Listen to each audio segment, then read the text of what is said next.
네, 안녕하십니까. 윤석열 내란 우두머리, 헌법재판소와 국회, 그리고 검찰이 각각 재판과 수사를 이어가고 있는데요. 하나하나 좀 우리 시청자들이 알기 쉽게 오늘 이 내용 전달하겠습니다. 오늘도 더 좋은 정치연구소 정호진 대표님 나와주셨습니다. 안녕하세요. 네, 반갑습니다. 더 좋은 정치연구소 정호진입니다.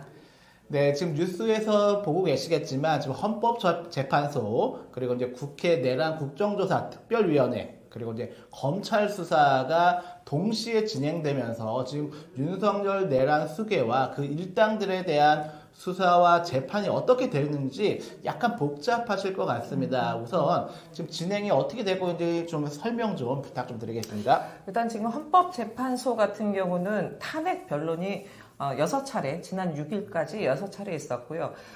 바로 내일입니다. 11일 7차, 13일 목요일에 8차까지로 탄핵 변론이 잡혀 있습니다. 탄핵 변론이 잡혀 있는데, 이게 이제 8차까지 하고 탄핵 변론이 끝날 것인가, 아닌가입니다. 지금으로서는 뭐 여러 가지 관계자들, 법조인들 얘기로는 아마 좀 더 하지 않을까? 한두 차례 정도? 네. 왜냐하면 증인들이 다 나오지 않았다. 한덕수 등 나오지 않았기 때문에 한두 차례 탄핵 변론을 더 하지 않느냐 이런 의견이 있고요. 이 탄핵 변론이 마무리되면 피의자 윤석열에 대한 최후 진술, 최후 변론이 있습니다. 그게 한 차례 혹은 두 차례입니다. 노무현 대통령 같은 경우는 두 차례 있었다 그러고요. 네. 박근혜 같은 경우는 한 차례 있었다라고 합니다. 이렇게 따져본다면 아마도 지금 3월 중순, 하순 뭐 이 정도쯤에 윤석열 탄핵과 관련된 최종 결정이 나오지 않겠냐라는 의견들이 있습니다. 아마 중순 정도 되지 않을까? 3월 중순경이요. 예. 네. 지금 그렇기 때문에 이번 주에 있을 7차 바로 내일입니다. 그다음에 13일 목요일에 있을 8차 이때 일단은 나오는 증인들을 좀 예의주시는 해야 될 것 같고요. 지금 이 탄핵 변론 같은 경우는 이번 불법개혁 내란과 관련된 크게 봤을 때 네 가지 쟁점. 첫 번째 개혁, 두 번째 포고령, 네. 세 번째 국회 군병력이 동원돼서 체포조 등 얘기가 있었고요. 선관위 또 군이 가지 않았습니까? 이 네 가지 부분과 관련돼서 헌법에 부합하냐 하지 않냐를 따지는 부분인데요. 그동안 봤을 때 많은 증인들을 보면 특히나 국회에 군대가 동원돼서 체포조 이게 있었냐 없었냐에 대한 부분들이 가장 큰 쟁점이었습니다. 그래서 특히 지난 6차 탄핵 변론 때는 보면 여러분들 기억하시겠지만 그 직전에 김용현 측에서 아마 3차였나요? 4차였나요?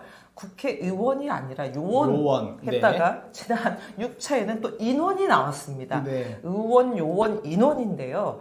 사실 제가 봤을 때 지금 윤석열 측을 보면요. 무슨 생각이 드냐면 네. 이거는 탄핵 변론이고 법리 공방을 하는 거예요. 네. 예. 이 계엄이 위헌이냐 위법이냐 아니냐 이런 공방을 해야 되는데 윤석열 측은 저는 포기했다. 왜냐하면 지금 법리 공방을 하는 게 아니라 말꼬리 공방을 하고 있어요. 네. 탄핵 변론이 아니라 말꼬리 변론하고 있어요. 말꼬리만 자꾸 늘어지는 거고 아니면 나는 아니다라고 그냥 우기기만 하고 있는 이런 상황인데요. 왜냐하면 제가 봤을 때 증거를 제출할 수 없는 상황이에요, 지금. 네. 그러다 보니까 말도 안 되는 말꼬리를 잡고 늘어지는 이런 일이 벌어지고 있고 특히 지난 6차 탄핵 변론 때는 윤석열 그런 얘기 했지 않습니까? 내란 프레임, 그 다음에 탄핵 공작이다. 네. 라고 하면서 두 명을 꼭 찍었습니다. 홍장원, 국정원 1차장, 네. 박종군 전 특정사령관. 이 둘을 찍으면서 내용으로 공방을 못하니까 메신저를 흔드는 이런 일이 벌어지면서 지금 국민의힘 같은 경우는 윤석열의 거의 스피커, 대변인을 자처하고 있지 않습니까? 예. 바로 어제 윤상현 의원이 홍장원 14명 체포하라는 메모 이거 오염됐다. 그러면서 탄핵 공작이다 하면서 너희들 윤석열이 했던 얘기를 지금 왕왕왕왕 떠들고 있는 이런 지금 상황입니다. 네, 큰 틀부터 좀 하나하나 좀 말씀을 드려보면, 일단 그 헌법재판소에는 지금 외환, 그러니까 우리가 그 12.3 내란 쿠데타에서 정말 놀랐던 건 전쟁이 일어날 수도 있었구나 네, 하는 예. 이 공포감을 전 국민이 느꼈었는데, 외환 부분은 뺐습니다.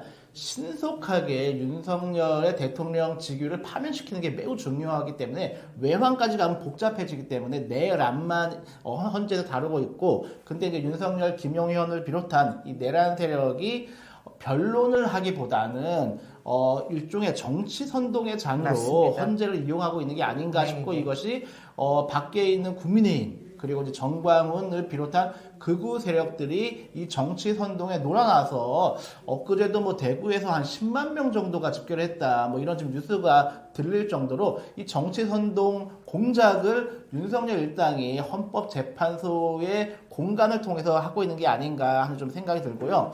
그리고 지금 국회에서도 마찬가지로 내란 국정조사 특별위원회가 지금 계속 진행이 되고 있죠. 네, 예, 맞습니다. 지금 국회에서도 내란 국조위가 가동 중에 있는데요. 여러분들 뭐 기억하시겠지만 이상민 전 행안위 장관 나가가지고 답변 거부하잖아요. 네.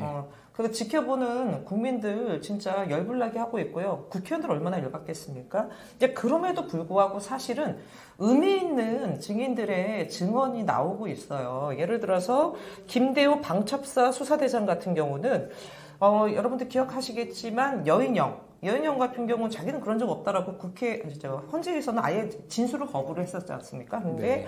지금 김대우 그 수사단장 같은 경우는 여인영으로부터 자기가 지금 정치인 체포와 관련된 걸 받았다라고 아예 국조특위에서 증언을 했습니다.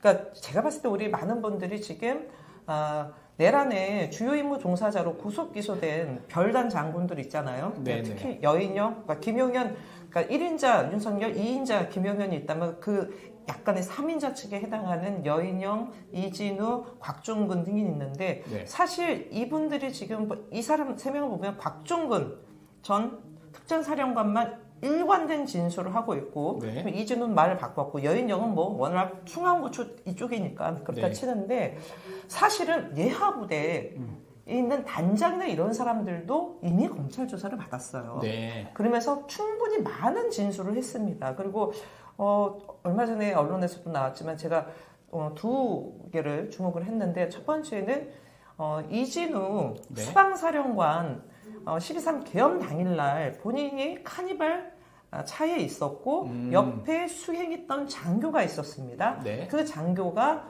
윤석열과 이진우의 통화한 내용 네. 이런 부분들을 이미 검찰에 다 진술을 했습니다. 야. 심지어 블랙박스에 내용이 있는데 이진우가 블랙박스를 삭제하라 그래서 삭제를 했다고 합니다. 네. 그거 삭제 안 했으면요 엄청난 물증이 됐을 겁니다. 증거인멸. 예. 예. 두 번째는 곽종근 전 특전사령관과 관련돼서요. 네. 그날 윤석열 김용현으로부터 지시를 받았는데 네. 지휘본부 안에서 그때 마이크가 켜져 있었대요.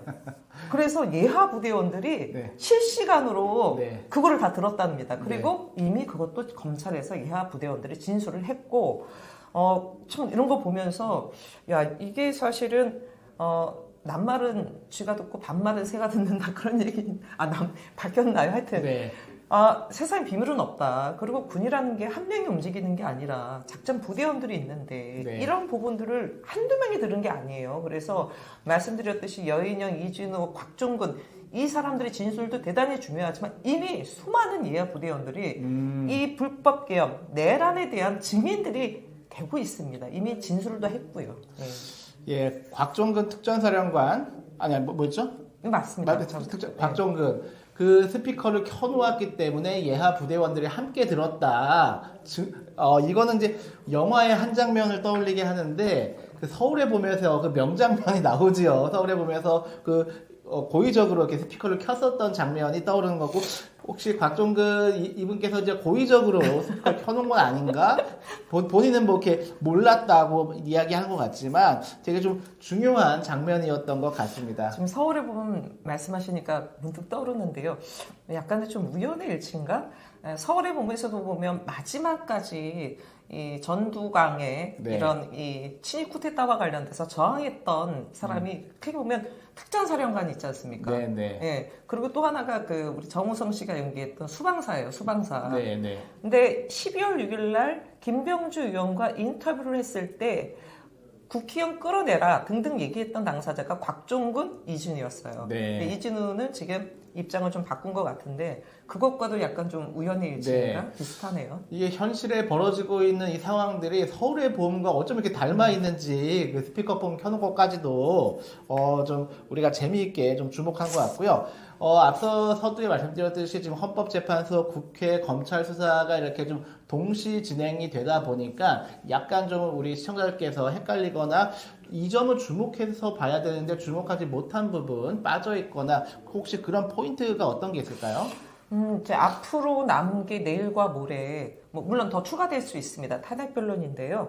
그 13일 날 지금 헌법재판관 8명 만장일치로 직권으로 채택된 증인이 있습니다. 네. 지금까지 헌재에서 직권으로 증인 채택하진 않았어요. 국회 측과 윤석열 측에서 증인 채택한 것만 이렇게 했던데 바로 그 조성현 수방사 1경비단장이라는 네. 분입니다. 저도 이분 모르죠. 예, 모르는 분인데 헌재에서 이 1경비단장을 네. 직권으로 증인 채택했습니다. 네. 수방사. 근데 이게 지금 제가 보기에는 좀 핵심적일 것 같아요. 왜냐면 이진우 수방사령관이 나와가지고 다 증언 거부하고 등등 했었는데 지금 1경비단장이어서요. 일단은 국회의원들 체포조와 관련된 부분에 대한 이것을 아마 하게 될 것 같고 오늘 한겨레 단독으로 나왔는데요. 이진우가 공포탄 준비하라고 지시를 했답니다. 네, 계엄 선포하기 직전에 네. 공포탄 준비하라는 지시를 했기 때문에 아마 지금 국회 군대를 동원하고 침입하고 그다음에 국회의원 체포조와 관련된 부분에 있어서 마지막 활용 점정을 조성현 1경비단장이 하지 않을까 좀 보여집니다.